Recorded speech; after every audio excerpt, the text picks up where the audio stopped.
Girl A menjawab dengan tenang, aku tidak suka padanya. Dia selalu mengejekku gendut.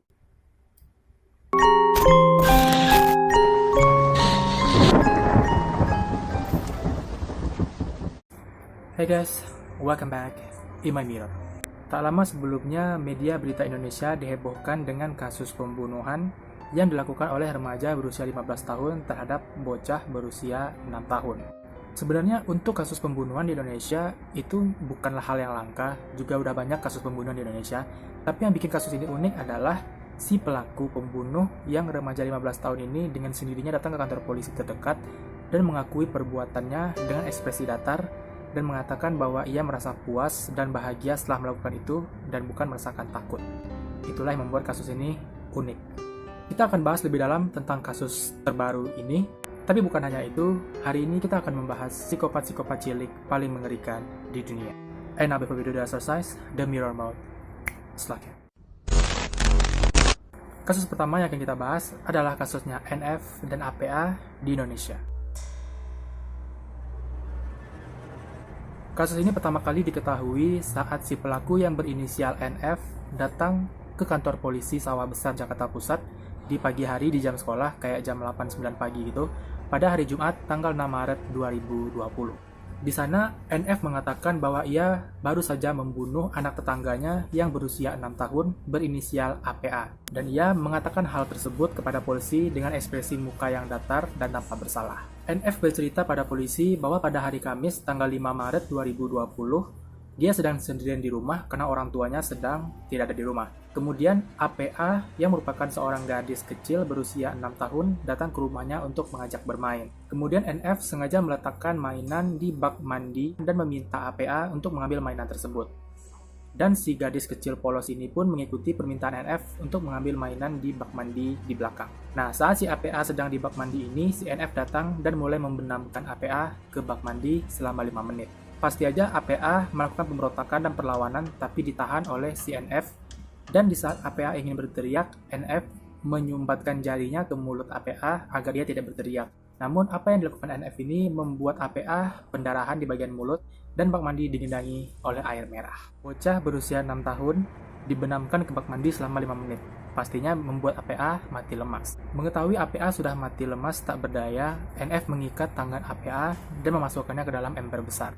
Di hari itu, pada sore hari itu, NF berencana untuk membuang mayat APA ke sungai, namun ia membatalkannya karena kondisi lingkungan di sekitar rumahnya itu padat penduduk dan pasti akan mudah ditemukan mayat si APA ini kalau dibuang ke sungai. Dan akhirnya NF memasukkan mayat APA beserta ember itu ke dalam lemari pakaian yang ada di lantai 2 rumahnya. Malam itu semua warga sibuk mencari APA karena APA nggak kembali ke rumah, pastinya orang tuanya panik dan ketakutan.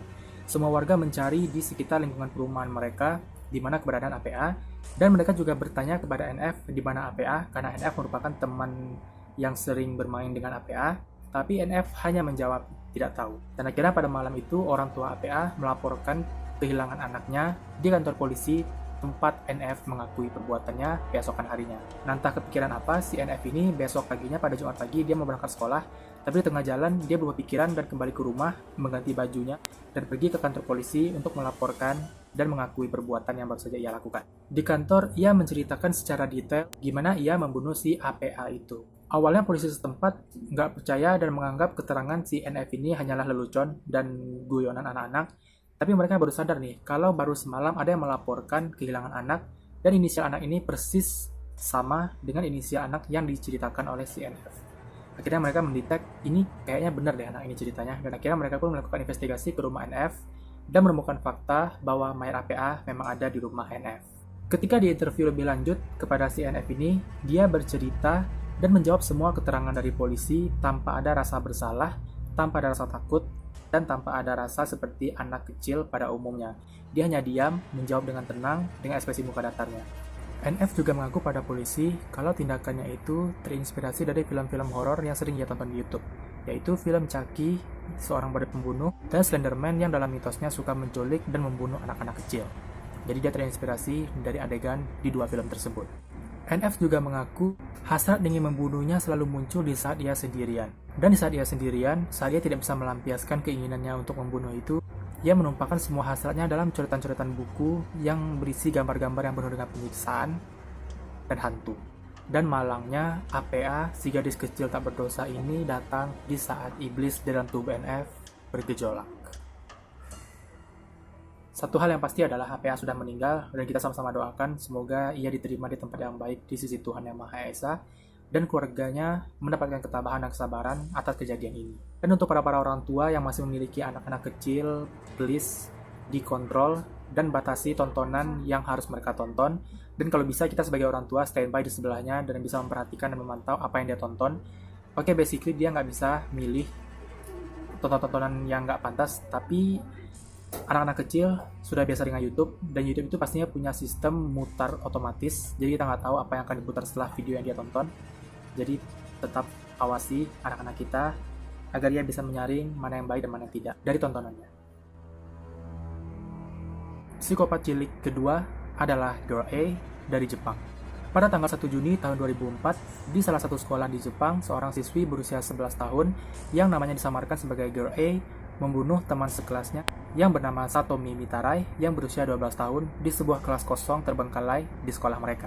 Di kelas kosong itu, Girl A menyayat leher dan lengan Mitarai dan meninggalkannya di kelas kosong itu hingga kehabisan darah. Kemudian Girl A kembali ke kelasnya dengan pakaian yang berlumuran darah. Gurunya pasti saja panik melihat Girl A yang berlumuran darah itu dan memaksa Girl A untuk berbicara apa yang sebenarnya terjadi. Kemudian Girl A dengan muka datarnya mengatakan bahwa ia baru saja membunuh Satomi Mitarai. Kemudian gurunya beserta semua kru di sekolah mendatangi kelas kosong yang dimaksud dengan Girl A, dan ia menemukan mayat Mitarai sudah tewas kehabisan darah. Dan saat guru-guru bertanya pada Girl A, kenapa kamu melakukan itu? Kenapa kamu membunuh Mitarai? Girl A menjawab dengan tenang, aku tidak suka padanya. Dia selalu mengejekku gendut. Hanya karena dikatakan gendut, dia tega membunuh teman sekelasnya. Tapi yang bisa kita pelajari dari kasus ini, guys, stop bullying, berhenti ngebully orang-orang, siapapun orangnya, gimana pun bentuknya, gimana pun kondisi kehidupannya, stop bully orang. Jadi, aku sering ngelihat, dan aku juga merasakan, ketika teman-teman kita ngebully kita, atau ngebully orang lain, dan ketika orang yang dibully itu marah, ngambek, atau gimana, mereka cuma bilang, lo gak usah masukin ke hati lah, kita kan cuma bercanda, jangan masukin ke hati, kita cuma bercanda. Guys, kalau lo mau bercanda, orang gak masuk hati, bercanda sama batu, atau sama kerikil, atau sama pasir, dan sebagainya. Jangan ke orang. Karena orang punya perasaan, jadi kalian gak akan tahu seberapa dalam dia menyimpan kata-kata yang masuk kepada dirinya. Mungkin menurut kalian, lelucon-lelucon so akrab kalian yang bilang, lo gendut, lo jelek, lo gini, hitam, dan sebagainya. Menurut kalian itu mungkin lucu, tapi belum tentu menurut orang yang mendengarnya itu adalah hal yang lucu. Mungkin dia hanya ikutan ketawa karena kalian semua tertawa dan dia gak bisa ngapa-ngapain karena dia cuma sendirian yang dibully itu. Dan masih mending orang yang kalian bully itu hanya bisa berakhir nangis di rumah dan melupakan semua kejadian yang ada. Tapi bagaimana jika endingnya seperti Mitarai? Next adalah The King's Brother. Pada tanggal 26 November tahun 2001, sebuah rumah kebakar dan pihak pemadam kebakaran menemukan mayat seorang pria di atas sofa yang sudah hangus terbakar. Awalnya para pemadam kebakaran menyangka bahwa mayat pria itu meninggal karena kebakaran, namun mereka menemukan fakta bahwa bukan kebakaranlah yang menyebabkan kematian pria ini. Di mayat pria ini mereka menemukan trauma akibat benda tumpul yang sangat keras. Tengkorak kepalanya retak terbuka dan setengah wajahnya pecah dan hancur. Pria ini bernama Terry King yang berusia 40 tahun.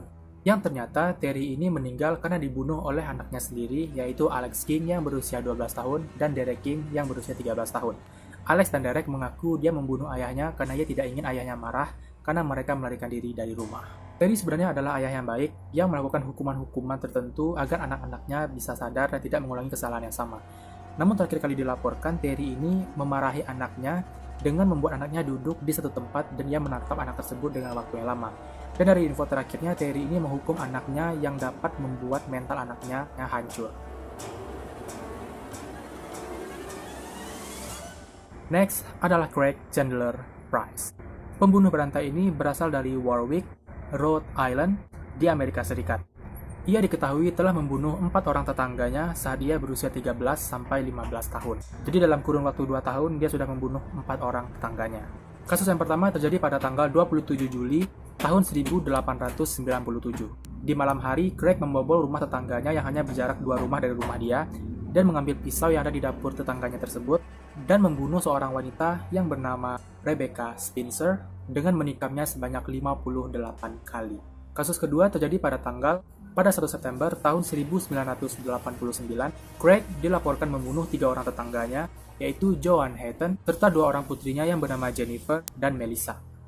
Ia menikam Joan sebanyak 57 kali, Jennifer sebanyak 62 kali, dan Melissa sebanyak 30 kali, serta memukul kepala ketiga orang ini hingga pecah.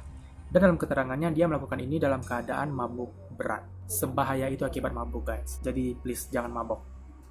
Setelah ditangkap, Craig dengan sadar mengakui perbuatannya, tapi anehnya, ia tampak tidak menyesal dengan semua perbuatan yang telah ia lakukan yang merugikan banyak orang itu, dan dia mengatakan motif ia melakukan pembunuhan itu karena ia kerap mendapatkan perlakuan diskriminasi atau rasis terhadap ras kulit hitam.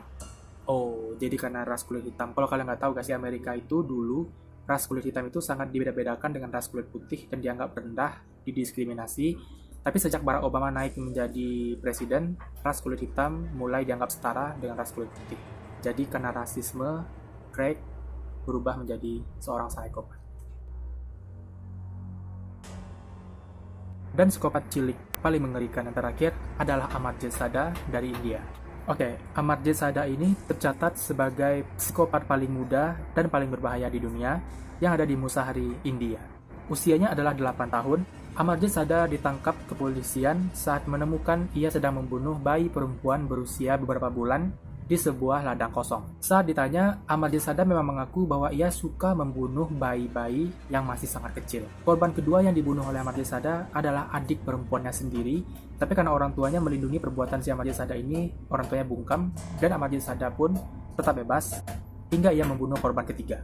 Korban ketiganya adalah seorang bayi perempuan berusia 6 bulan, yang mana bayi ini ia culik dan ia larikan ke sebuah ladang kosong dan membunuhnya dengan cara menghancurkan kepalanya dengan batu bata. Lalu setelah tubuh bayi ini hancur, dia membuangnya ke semak-semak. Tapi sakitnya, Amartya Sada ini dengan terang-terangan mengaku bahwa ia baru saja membunuh bayi perempuan tangganya, dan dia hanya tertawa dan tidak merasakan takut sedikit pun. Saat polisi bertanya, kenapa kau melakukan hal itu? Kenapa kau membunuh bayi perempuan berusia 6 bulan itu? Amartya Sada hanya tersenyum dan meminta biskuit. Sikapnya pastinya membuat semua orang pusing dan bingung, terutama polisi yang menanyainya. Dan orang tua Amartya Sada sendiri mengatakan bahwa Amartya Sada dia tidak sadar dengan apa yang dilakukannya, dan dia nggak tahu dengan apa yang dilakukannya. Akhirnya seorang dokter kejiwaan profesional diminta untuk memeriksa kondisi kesehatan si Amartya Sada. Dan ditemukan bahwa ia mengalami conduct disorder, yaitu gangguan perilaku yang enggan menuruti norma sosial. Dan seorang psikiater lain mengatakan bahwa Sada mengaku ia senang melukai orang lain. Dan setelah banyak yang melakukan penelitian dan pemeriksaan terhadap Amartya Sada, diketahui bahwa kelainan yang dimiliki oleh Sada tidak bisa diobati. Tapi menurut hukum India, Sada tidak bisa dijatuhi hukuman karena usianya yang terlalu muda, namun ia hanya dikurung 3 tahun penjara dan menjalani perawatan di rumah sakit jiwa. Oke guys, itu adalah 5 kasus psikopat-psikopat paling mengerikan yang paling muda di dunia. Dan yang bisa kita lihat dari kasus-kasus ini adalah peran orang tua itu sangat penting dalam tumbuh kembang anaknya. Apa yang dibiarkan oleh orang tua, apa yang diberikan orang tua, dan apa yang dilarang oleh orang tua, itu sangat mempengaruhi tumbuh kembang anak ke depannya hingga ia dewasa. Dan sangat penting untuk para orang tua membedakan kapan harus menjadi orang tua yang lemah lembut, kapan harus menjadi orang tua yang tegas, dan kapan harus menjadi orang tua yang keras. Kita nggak bisa membesarkan anak dengan dalih jangan dikeraskan, jangan dimarahi, dan jangan dihukum karena mereka masih anak-anak. Enggak. Karena pada dasarnya adalah di saat anak-anak lah kita bisa membentuk karakter anak-anak tersebut. Karena kalau sudah menginjak remaja, dewasa, mereka sudah punya pemikiran sendiri dan itu akan sangat sulit untuk membentuk karakter mereka.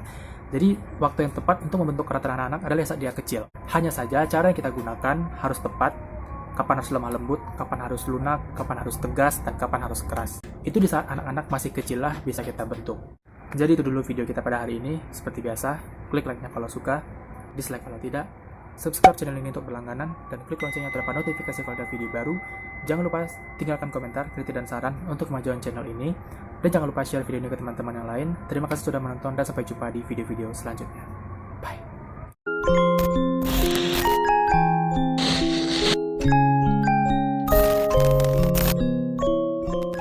Dan setelah banyak yang melakukan penelitian dan pemeriksaan terhadap Amartya Sada,